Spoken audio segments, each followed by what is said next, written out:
السلام عليكم ورحمة الله وبركاته. ازيكم يا حبايب قلبي، عاملين ايه؟ النهاردة هنعمل مع بعض حاجة حلوة جدا.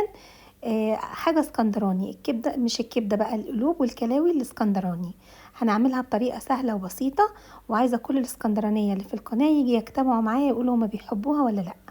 بصوا حبايب قلبي، انا جبت طاسة وسخنت فيها زيت ونزلت فيها بالقلوب وبالكلاوي، بس في تركايه عايزه اقولها لكم. انا كنت متبله القلوب والكلاوي بتوم وكمون وفلفل اسمر وكزبره ناشفه، وسبتها حوالي 3 ساعات. جيت دلوقتي جبت طاسه سخنه ونزلت بيها بالحاجات دي كلها على الطاسه السخنه. هاخدها تشويحه وهسيبها لحد ما تنزل الميه بتاعتها. في الوقت ده انا بغطيها علشان تشرب المية اللي هي نزلتها، فبالتالي تستوي، لان القلوب والكلاوي من الحاجات اللي بتاخد سوا شوية. لو انت عاملة مع الوجبة دي كبدة، بعد ما تتشرب خالص تنزلي بقى بالكبدة، لكن احنا عاملين دلوقتي القلوب والكلاوي. تمام.